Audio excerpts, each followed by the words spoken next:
Alhamdulillah, di malam ini kita bisa melanjutkan kajian kita, masih membahas fikih Asmaul Husna. Dan malam ini kita masuk pada halaman ke-290.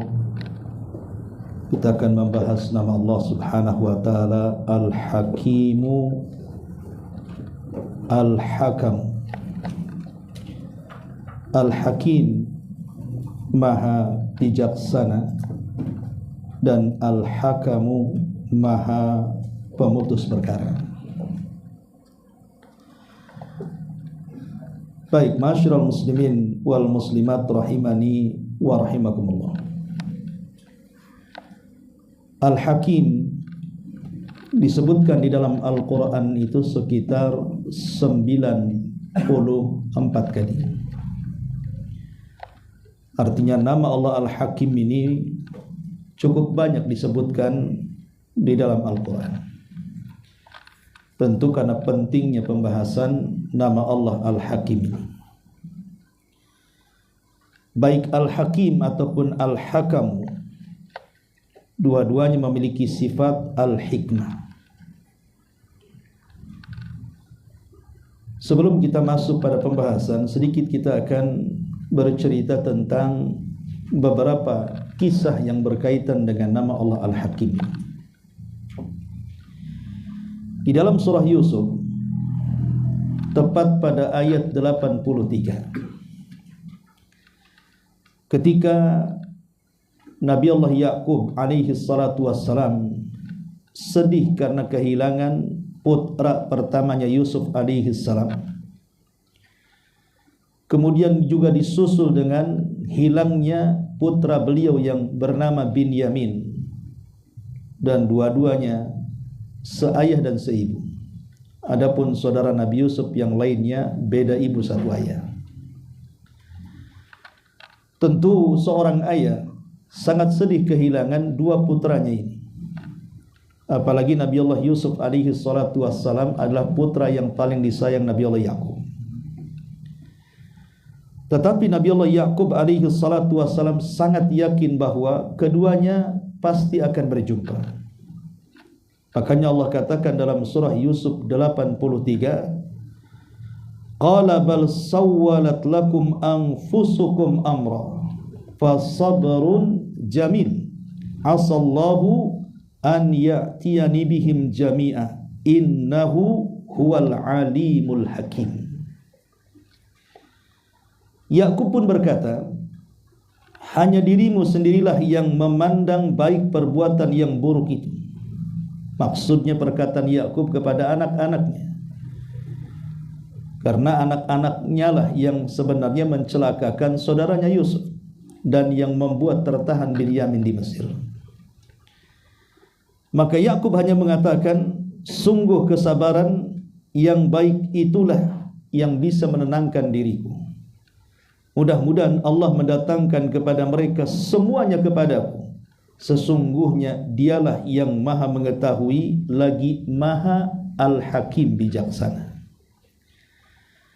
Artinya Nabi Allah Ya'qub alaihi salatu wassalam memiliki kepercayaan dan keyakinan bahwa dia akan berjumpa dengan putra-putranya karena dia yakin dengan nama Allah Al-Alim dan Al-Hakim. Dia yakin akan berjumpa dengan putranya, dan betul Allah perjumpakan dia dengan putranya di Mesir. Ma'asyiral muslimin wal muslimat rahimani wa rahimakumullah. Begitu juga ketika Nabi Ya'qub telah berjumpa dengan putranya, kemudian Nabi Yusuf alaihi salatu wassalam bercerita ketika ditanya bagaimana dia bisa sukses menjadi orang nomor 2 Mesir, bahkan mengendalikan ekonomi Mesir. Maka disebutkan dalam ayat ke-100-nya, Allah Subhanahu wa taala mengatakan, wa rafa'a abawaihi 'alal arsy wa kharru lahu sujjada wa qala ya abati hadza ta'wilu ru'yaya min qablu qad ja'alaha rabbi haqqan wa qad ahsana bi id akhrajani minas sijni wa jaa bikum minal badwi min ba'di an nazagha syaitanu baini wa baina ikhwati inna rabbi latifun lamma yasha innahu huwal alimul hakim. Yusuf kemudian menaikkan kedua ibu bapanya ke atas singgasana kerajaan. Mereka tunduk bersujud kepada Yusuf, dan Yusuf berkata, wahai ayahku, inilah takwil mimpiku yang dulu itu. Karena Nabi Yusuf alaihi salatu wassalam ketika usia 10 tahun, dia bermimpi apa? Bermimpi bahwa bintang, bulan, semua sujud kepadanya. Makanya kemudian dia mengatakan, inilah takwil mimpiku dulu. Sungguh Tuhanku telah menjadikannya kenyataan. Karena kisah Nabi Yusuf ini memang agak unik. Diawali dengan mimpi, tengahnya mimpi, akhirnya mimpi. Kalau kita mengkisahkan biografi Nabi Yusuf itu, semua bicara soal mimpi. Kata Nabi Yusuf alaihi salatu wassalam, sungguh Rabbku telah berbuat baik kepadaku ketika dia membebaskan aku dari penjara dan ketika membawa kamu dari dusun setelah setan merusak hubungan antara aku dan saudara-saudaraku. Sesungguhnya Tuhanku maha lembut terhadap apa yang dikehendakinya, dan sungguh dia adalah maha mengetahui lagi maha al-hakim, maha bijaksana. Lagi-lagi Nabi Yusuf alaihi salatu wassalam, dia menyandarkan keberhasilannya menjadi penguasa Mesir nomor 2 dan juga berhasil memboyong seluruh keluarganya ke Mesir, karena dia yakin itu semua tidak lepas daripada nama Allah Al-Hakim. Di sini ada faedah menarik. Kenapa Nabi Yusuf alaihi salatu wassalam ketika bercerita di hadapan kedua orang tuanya tidak diceritakan tentang perbuatan saudara-saudaranya yang mencemplungkan dia ke sumur? Kenapa tidak diceritakan kepada ayahnya? Langsung cerita soal penjara.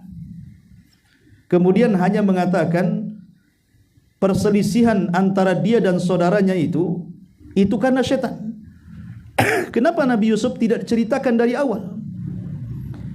Kata para ulama mengatakan Nabi Yusuf alaihi salatu wassalam ingin menjaga perasaan ayahnya.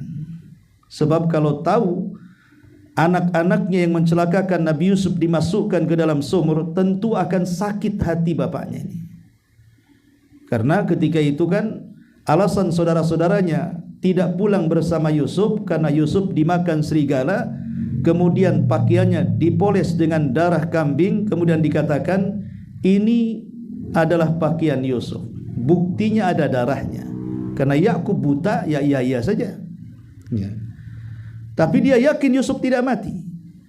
Makanya Nabi Yusuf tidak mau menceritakan dalam bab ini. Dia langsung ceritanya mulai dari penjara. Tidak diceritakan dari awal perjalanan dari Palestina, dimasukkan ke sumur, kemudian dibawa pedagang, kemudian dijual. Tidak, Yusuf tidak menceritakan hal ini. Langsung kepada pokok masalahnya. Tidak lain dan bukan untuk menjaga perasaan orang tuanya. Dari sini kata ulama bahwa sebesar-besarnya birrul walidain adalah mampu seorang anak menjaga perasaan orang tuanya. Karena banyak sekali anak itu yang tidak menjaga perasaan orang tuanya. Orang tuanya lagi senang, lagi tenang, tiba-tiba ditelepon anaknya cerita tentang kesusahan bersama keluarganya. Akhirnya dia stres. Harusnya perkara anak jangan diceritakan kepada orang tua. Intinya bahwa ayat ini menjelaskan Nabi Yusuf yakin bahwa keberhasilan dia menjadi orang nomor 2 Mesir ini karena Allah Subhanahu wa taala yang memberikan hal itu kepadanya. Yakin bahwa Allah itu Al-Alim, yakin bahwa Allah itu Al-Hakim. Semua ada hikmahnya di sini. Ma'asyiral muslimin wal muslimat rahimani wa rahimakumullah. Ketika Allah Subhanahu wa taala menciptakan Nabi Allah Adam alaihi salatu wassalam, ketika itu para malaikat kaget dan mengatakan, ataj'alu fiha man yufsidu fiha wa yasfikud dima wa nahnu nusabbihu bihamdika wa nuqaddisu lak. Ya Rabb, apakah engkau akan menjadikan di bumi ini makhluk yang akan merusak makhluk yang akan menumpahkan darah, sementara kami senantiasa bertasbih memujimu, mensucikan dirimu. Tapi Allah mengatakan, inni a'lamu ma la ta'lamun. Saya lebih paham terhadap kalian, terhadap apa yang saya ciptakan.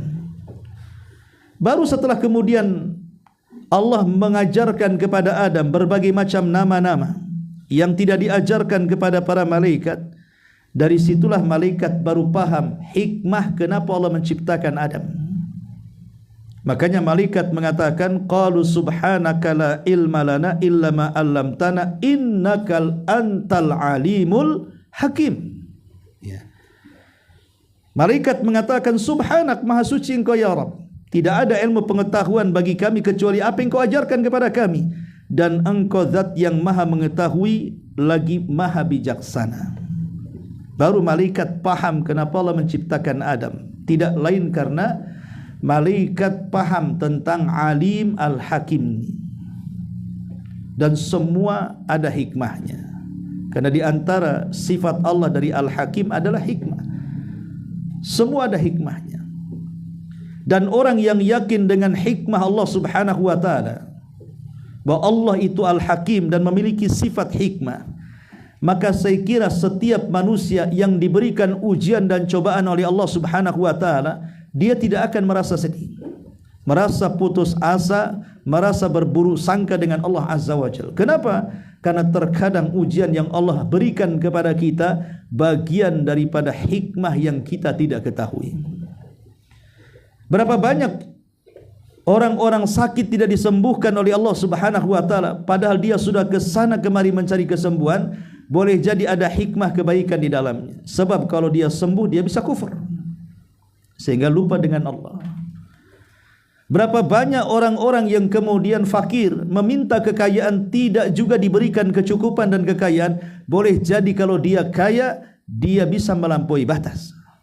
Itu semua karena hikmah. Hikmah yang Allah anugerahkan kepada kita dari Rabb al-Hakim yang maha bijaksana.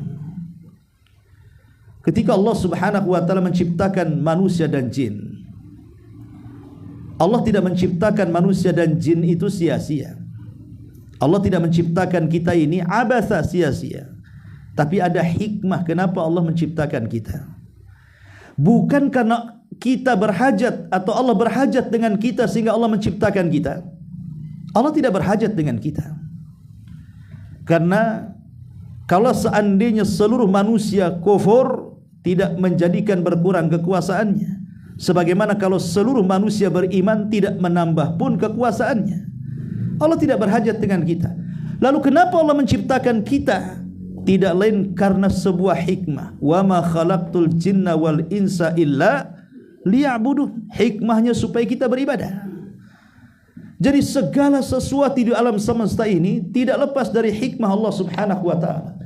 Dan itu sifat daripada al-hakim dan al-hakam. Ma'asyiral muslimin yang dimuliakan Allah azza wa jalla. Baik, kita akan luaskan pembahasan. Kita baca dulu beberapa ayat di dalam karya beliau di sini. Allah subhanahu wa ta'ala berfirman di dalam surah Al-An'am ayat ke-18. Wa huwal hakim al-khabir. Dan dialah zat yang maha bijaksana al-hakim, lagi maha mengetahui. Dan Allah juga berfirman, wallahu azizun hakim. Dan dia zat yang maha perkasa lagi maha bijaksana. Dan Allah juga berfirman, wallahu alimun hakim. Dan dia maha mengetahui lagi maha bijaksana. Dan Allah juga katakan, wa kana Allahu wasi'an hakima. Dan dia Allah zat yang maha luas karunianya lagi maha bijaksana. Adapun nama Allah Al-Hakam juga Allah katakan, afa ghairallahi abtagi hakama. Maka patutkah aku mencari hakim selain daripada Allah? Dan Allah juga mengatakan, wa huwa khairul hakimin. Dia adalah hakim yang sebaik-baiknya. Dan Allah juga katakan, inil hukmu illa lillah. Menetapkan hukum itu hanya milik Allah. Dan Allah juga katakan, wa ma lakum min dunihi min waliyyin wa la yusyrik fi hukmihi ahada. Dan dia tidak mengambil seorang pun menjadi sekutu dalam menetapkan keputusannya. Dan banyak ayat-ayat yang semakna dengan ini. Baik, kita bahas satu-satu. Kita tahu bahwa Al-Hakim itu ismul fa'il. Dalam bahasa Arab, Hakim itu ismul fa'il, diambil dari kalimat al-fa'ilun, al-hakimun. Maka dalam ilmu sharaf disebut ismul fa'il. Dan wazan fa'ilun yadullu ala daimumah. Jadi setiap lafaz yang mengikuti wazan fa'ilun seperti hakimun menunjukkan ad-daimumah namanya, terus menerus dan tidak akan terputus. Ketika Allah Subhanahu wa taala tersifati dengan sifat hikmah, namanya adalah Al-Hakim, bijaksana, maka kebijaksanaan Allah Subhanahu wa taala bersifat terus menerus, tidak akan terputus. Beda dengan manusia. Mungkin satu saat seorang hakim ketika memutuskan sebuah perkara sangat bijaksana, tapi di waktu yang lain mungkin karena sogokan, mungkin karena popularitas, mungkin karena ada hal lain soal dunia, akhirnya dia pun tidak bijaksana lagi dalam putusannya. Ya, karena manusia itu bijaksananya tidak seperti bijaksana Allah. Bijaksana Allah itu yadullu ala daimumah, menunjukkan tentang berterusan, tidak akan berhenti. Sejak bijaksana, selamanya bijaksana. Tidak mungkin terpengaruh dengan apapun kebijaksanaan Allah Subhanahu wa taala, karena Dia adalah Al-Hakim, zat yang maha bijaksana dalam setiap keputusannya. Ma'asyiral muslimin yang dimuliakan Allah Subhanahu wa taala. Kemudian Al-Hakamu, kalau Al-Hakam itu diambil dari kata hukum. Al-Hakam atau hakama yahkumu, hakaman. Hakama itu memiliki tiga makna. Bisa maknanya artinya qadha, memutuskan sebuah perkara. Makanya seorang hakim di pengadilan disebut hakim, dari kalimat hakam. Hakama yahkumu hakaman fahuwa hakim, maka dia seorang hakim, seorang pemutus perkara. Makanya Allah mengatakan wa tudlu biha ila al-hukam. Kemudian yang kedua, mana hakim itu, al-mana hakama adalah amara. Jadi ketika Allah Subhanahu wa taala berhukum, artinya Allah memerintahkan. Jadi hakam, al-hakamu juga memiliki makna al-amr, al-amr, perintah dari Allah Subhanahu wa taala, atau tanfidu al-amr, atau yang mengeksekusi sebuah perkara. Jadi hakam itu secara bahasa bisa memiliki makna qadha, putusan, bisa memiliki makna amara, perintah, bisa memiliki makna tanfidul amri, artinya mengeksekusi sebuah perkara. Dan tiga-tiganya masuk pada sifat Allah Subhanahu wa taala. Ma'asyiral muslimin yang dimuliakan Allah Azza wa Jalla. Satu hari Umar bin Khattab radhiyallahu an pernah kedatangan dua suami istri yang bermasalah dalam persidangan. Yang satu membela dirinya bahwa istrinya yang salah. Si istri membela dirinya bahwa suaminya yang salah. Akhirnya kemudian Umar bin Khattab radhiyallahu an memutuskan perkaranya karena dia hakim. Jadi hakim itu adalah seorang pemutus perkara. Kata Umar bin Khattab, karena kalian tidak bisa berdamai, kalau begitu datangkan keluarga kalian masing-masing. Akhirnya si suami mendatangkan keluarganya, si istri mendatangkan keluarganya, karena memang Umar bin Khattab sesuai dengan perintah Allah, fab'athu hakama min ahlihi wa hakama min ahliha. Utus dari keluarga suami dan utus dari keluarga istri, biar keduanya yang mendamaikan.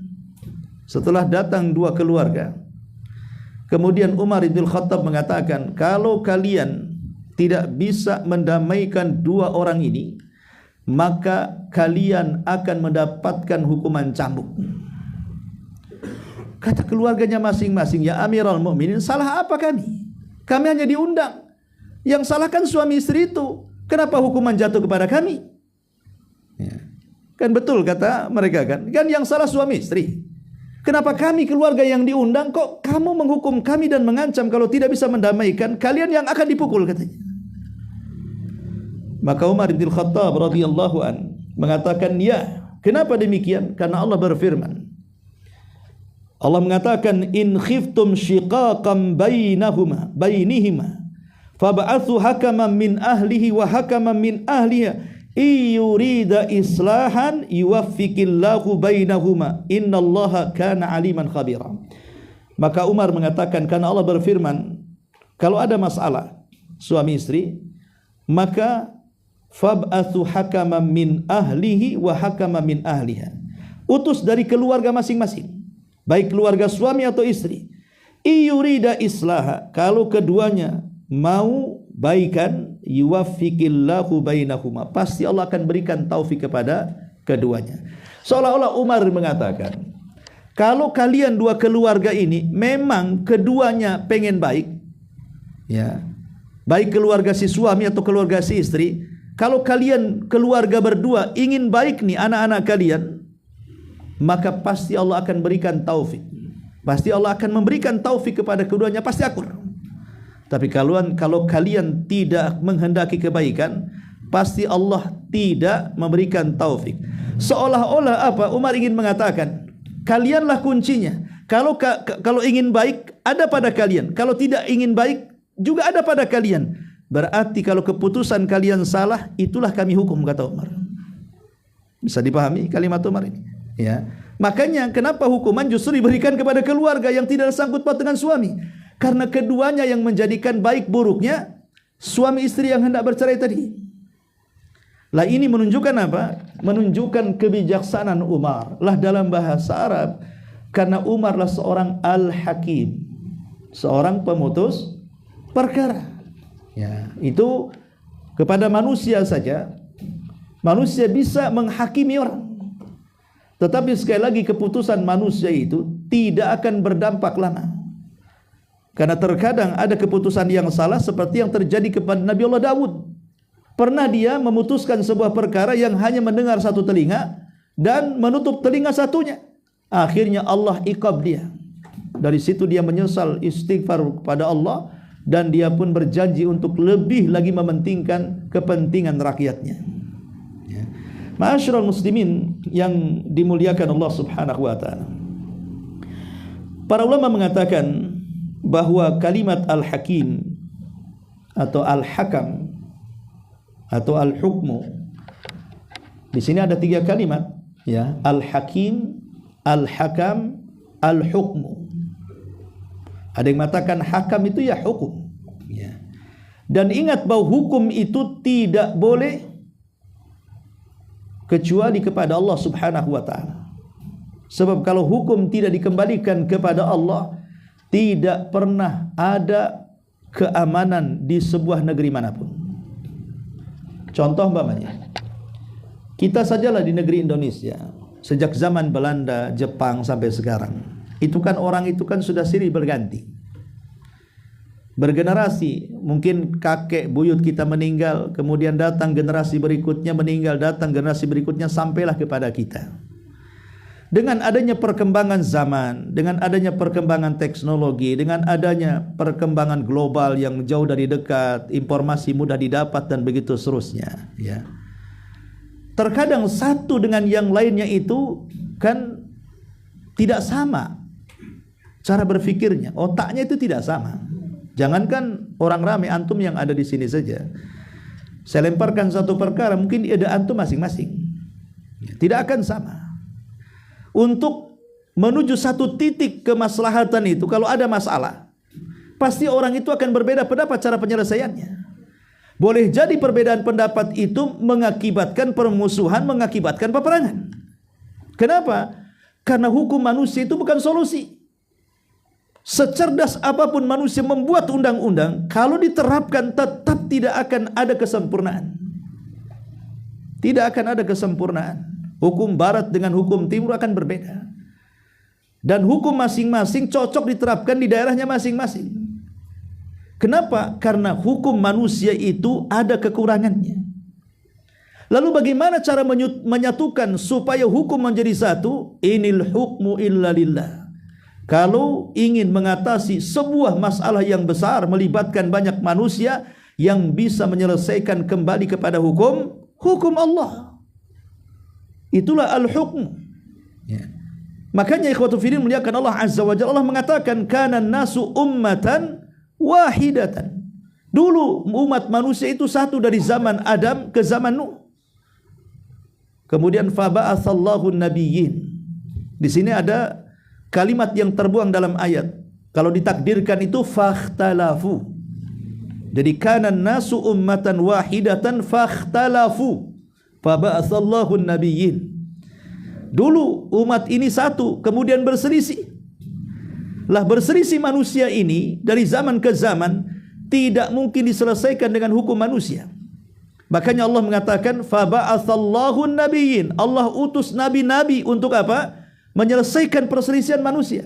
Dan nabi diutus itu, siapa yang utus? Allah. Dan Allah berikan undang-undang kepada setiap para nabi dalam bentuk suhuf, lembaran-lembaran, dalam bentuk kitab Taurat, Injil, Zabur dan Quran. Supaya apa? Supaya menyelesaikan konflik di tengah-tengah manusia.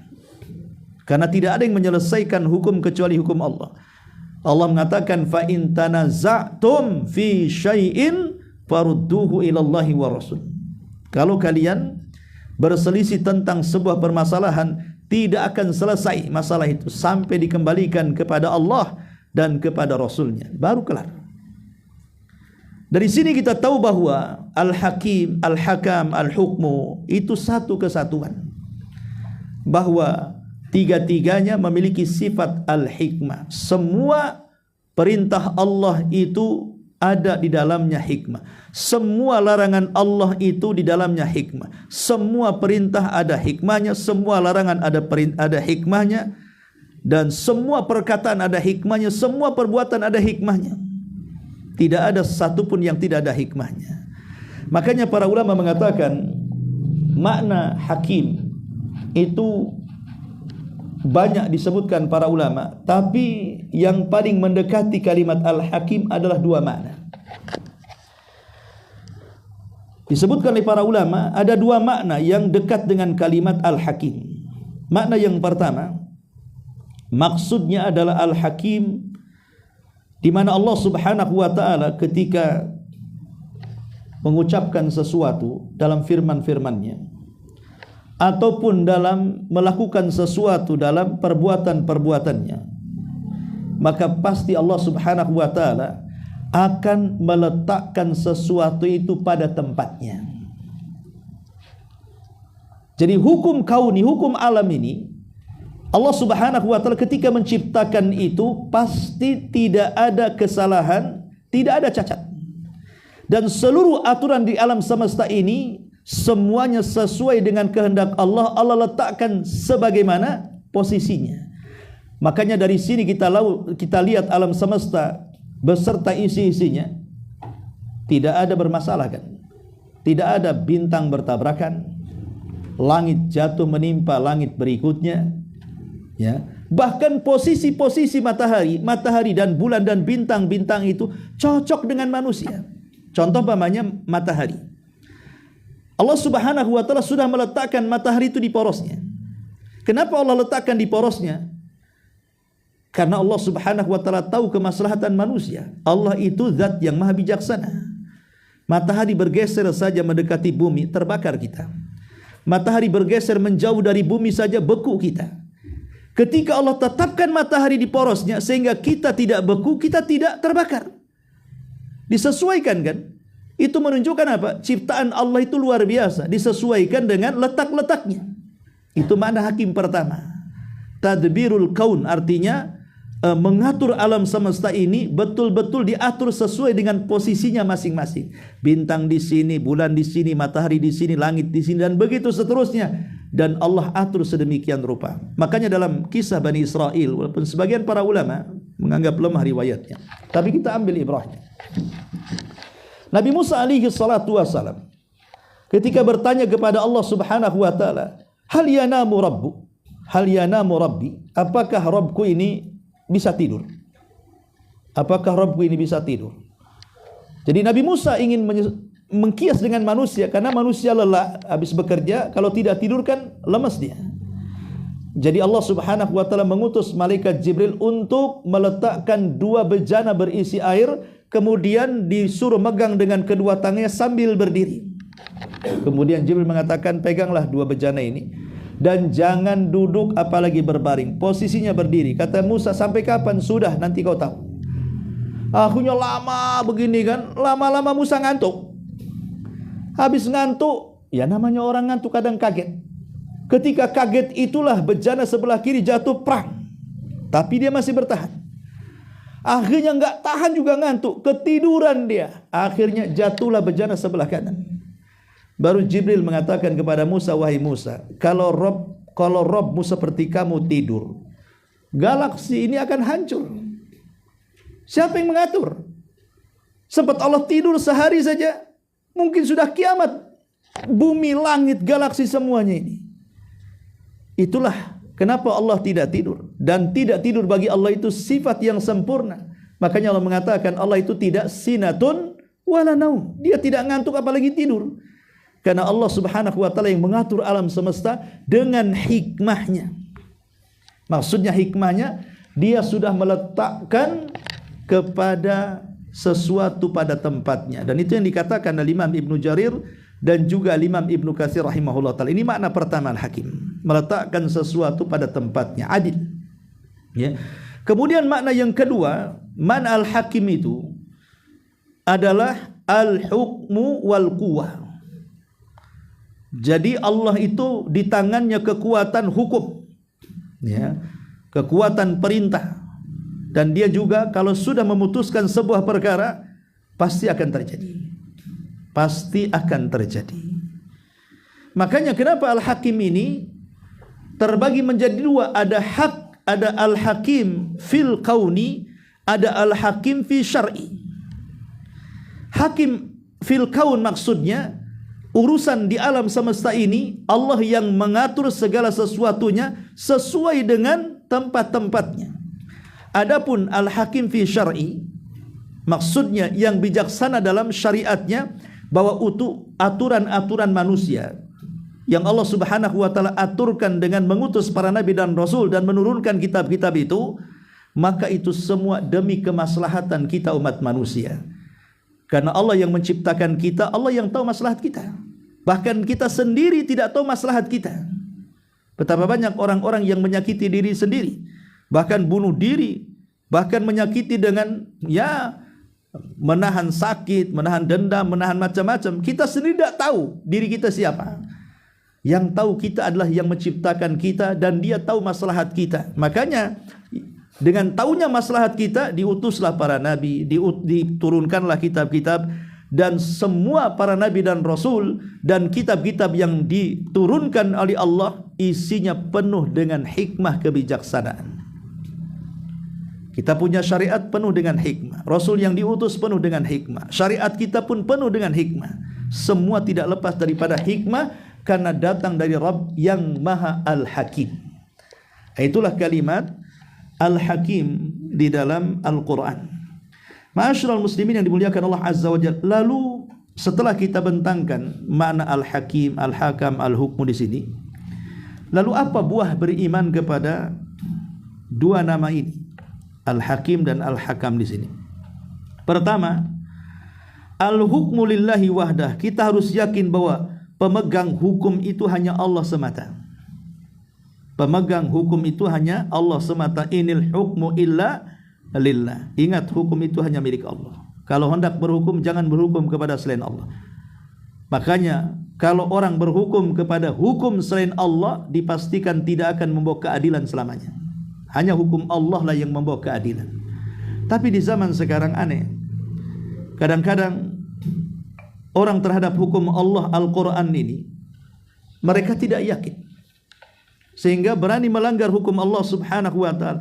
Pada Allah Subhanahu wa ta'ala telah mengatakan dalam surah Hud ayat pertama, Alif Lam Ra, kitabun uhkimat ayatu summa fussilat min ladun hakimin khabir.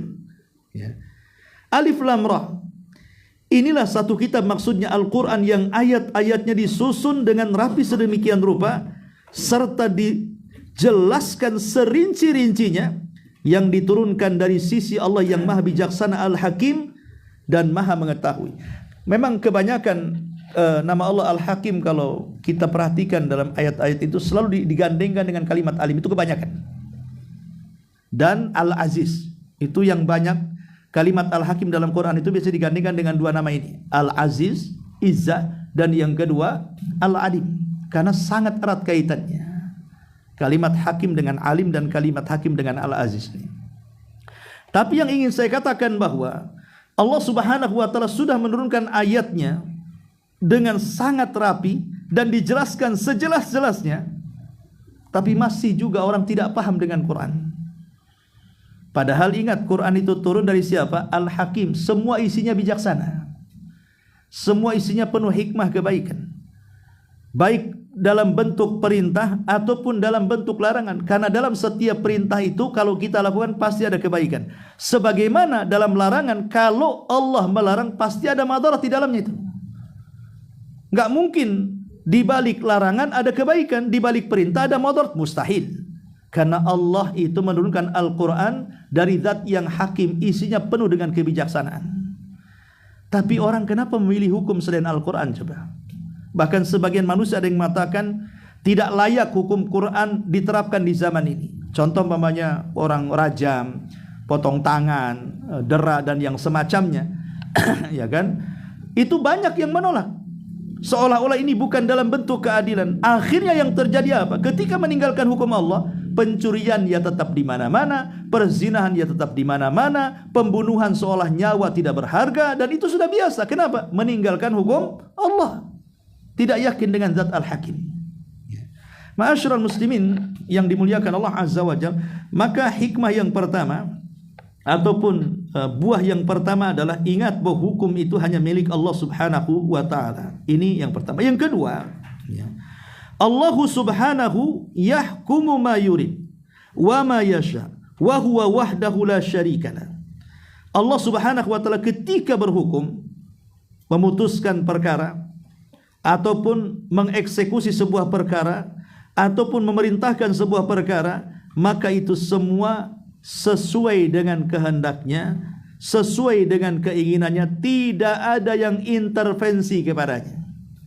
Kalau manusia terkadang ada intervensi kan, tekanan dari atas, tekanan dari samping, dari kiri, dari kanan, dari uang, dari sogo, dari raswa dan yang semacamnya. Terkadang manusia ini kalau sedang menghukumi sebuah perkara ada tekanan-tekanan tuh.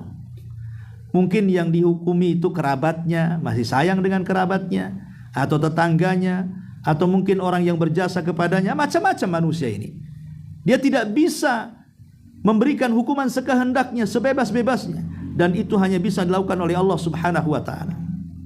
Ini kenapa? Karena tidak ada yang lebih kuat dibandingkan Allah. Biasanya seorang hakim, dia memutuskan sebuah perkara tidak adil itu karena di atasnya ada yang lebih kuat yang menekan dia, yang mengintervensikan. Baru kemudian berubah-ubah hukumnya. Tapi Allah tidak, karena dia zat yang maha kuat, di bawahnya lemah semuanya, ya. Sehingga dia mudah membuat keadilan. Kemudian yang ketiga, kalamullah hakimun wa muhkamun. Ingat bahwa seluruh kalam Allah, firman-firman Allah itu semua isinya hakim, bijaksana dan jelas, ya. Kemudian juga yang keempat, al-imanu yaqtadi tahkim kitabillah. Beriman, konsekuensinya iman itu artinya harus berhukum dengan kitab Allah. Karena di antara rukun iman apa? Beriman kepada kitab. Ya, beriman kepada kitab artinya beriman kepada seluruh hukum yang ada dalam kitab itu. Jadi konsekuensi iman harus tunduk kepada hukum Allah dan hukum Rasulnya. Termasuk juga yang kelima, Allah Subhanahu yu'ti hikmatahu may yasha. Ketika Allah berikan hikmah kepada hambanya, maka dia akan berikan hikmah sesuai dengan kehendaknya. Kemudian yang nomor 6, bolehnya ghibtah kepada orang yang diberikan hikmah. Pamannya ada kawan kita ini punya ilmu, cerdas dalam agama, pandai baca Quran, hafal Quran, pandai berceramah dan yang semacamnya, maka kita boleh hasad. Tapi hasad yang sifatnya ghibtah. Ya Allah, kalau aku diberikan ilmu seperti dia, aku pun akan melakukan hal yang sama. Itu namanya hasad, tetapi hasad yang baik. Karena kita tidak berangan-angan menghilangkan nikmat dia, hanya ingin seperti dia. Nah, itu namanya ghibthah. Ya, kalau hasad kan ingin menghilangkan. Ya Allah, bodohkan dia. Nah, itu namanya hasad. Ya, jangan cerdaskan dia. Nah, ini kan enggak. Ya Allah, jadikan aku seperti dia. Dan ghibthah ini adalah amalan terbaik. Kemudian yang nomor 7, khalaqallahu subhanahu muhkamun la khalala fihi wala qusur. Allah menciptakan segala makhluknya, tidak ada cacat dan tidak ada kekurangan dan tidak ada kesalahan. Kemudian yang nomor 8, al-hikmatu min khalqil khalqi. Banyak hikmah diciptakannya makhluk. Salah satunya untuk beribadah kepada Allah Subhanahu wa taala. Dan satu lagi, ada satu kisah di zaman Rasul. Ya. Ada kisah dari sahabat Hani ibn Yazid. Ketika datang utusan kepada Nabi sallallahu alaihi wasallam, dan utusan itu ada ketuanya, di mana utusan itu sangat menghargai ketua utusannya, dan mereka menganggap ketua utusannya sebagai Abu Al-Hakam. Abul Hakam. Jadi utusan ini 10 orang, tentu ada ketuanya satu. Lah, bawahan-bawahannya ini kalau menyebut ketuanya memanggil dengan sebutan ya Abul Hakam. Bapaknya Al-Hakam, kebijaksanaan. Maka Nabi SAW memanggil si Abul Hakam, pimpinannya ini, dan mengatakan, kenapa orang-orang menyebutmu Abu Hakam?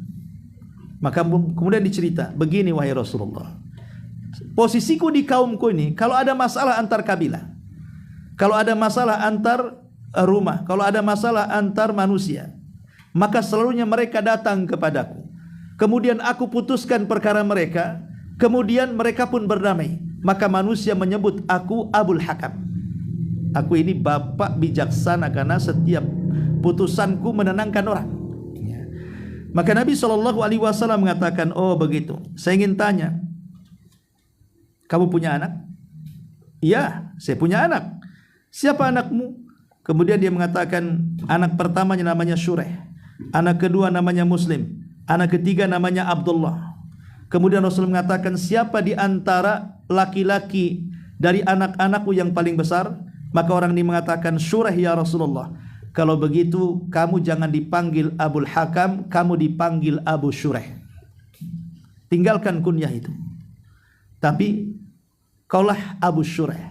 Disuruh mengkunyah dari anak-anaknya. Kenapa? Karena Abul Hakam ini takutnya tasbih dengan Allah, menyerupai Allah Subhanahu wa taala. Karena yang bijaksana itu hanya Allah. Tidak ada manusia yang bijaksana. Makanya Rasul menggantikan kalimat Abul Hakam dengan Abu Shureh tadi, dikunyah dengan anak-anaknya, dan gelar itu Rasul meminta agar ditinggalkannya. Lihat bagaimana, kenapa? Karena hakam itu tidak dimiliki kecuali Allah Subhanahu wa taala. Ya. Ma'asyiral muslimin yang dimuliakan Allah Azza wa Jalla. Baik, kita baca sedikit apa yang dikatakan pengarang di sini. Setelah kita membaca dalil dari Al-Hakim dan Al-Hakam, kata beliau, oleh karena itu hukum Allah pada makhluknya adalah terlaksana, tiada yang dapat menolaknya. Kalau Allah sudah memutuskan sebuah perkara, tidak ada yang bisa menolaknya. Kun fayakun. Ketetapan hukum bagi Allah mencakup ketetapan seluruh Asmaul Husna dan sifat-sifatnya yang mulia. Sebab tidak mungkin Allah menjadi maha pemutus perkara, melainkan dia juga pasti maha mendengar, maha melihat, maha mengetahui, maha mengawasi, maha berbicara, maha mengatur, dan seterusnya maha-mahanya. Artinya Al-Hakim ini berkaitan dengan semua nama-nama Allah. Ya. Makanya paling banyak disebutkan dalam Al-Quran sampai 94 kali. Ya. Ini juga sekaligus menjadi pembatal atas dijadikannya hukum bagi selain Allah. Sebab tidak ada hak untuk menghukumi kecuali bagi yang maha memiliki kesempurnaan sifat, yang memiliki yang mana miliknya semata segala urusan dan di tangannya pula semua pengaturan.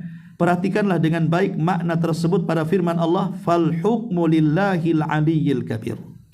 Maka putusan sekarang ini adalah pada yang maha tinggi dan maha benar. Kemudian disebutkan beberapa ayat yang berkaitan dengan masalah hukum. Maksudnya begini, kata pengarang. Ya. Manusia ini kenapa dalam setiap putusan hukumnya terkadang benar, terkadang salah, bahkan kebanyakan salah dibandingkan benarnya. Makanya kata Nabi SAW, al-qudatu thalathatun, hakim itu ada 3, ithnani fin nari wa wahidun fil jannah, 2 masuk neraka, 1 di sorga. Seolah-olah Rasul mengatakan 2/3 hakim di dunia ini masuk neraka dan 1/3 hakim yang masuk sorga. Artinya banyak masuk neraka dibandingkan masuk sorga, kan begitu ya. Adapun yang pertama yang masuk neraka karena dia alim, cerdas, tetapi dia tidak berhukum dengan kecerdasannya, dia berhukum dengan syahwatnya, maka hakim ini masuk neraka. Boleh jadi karena disogok, boleh jadi karena tekanan, boleh jadi karena popularitas, sehingga tidak berhukum dengan kebenaran. Hakim seperti ini masuk neraka.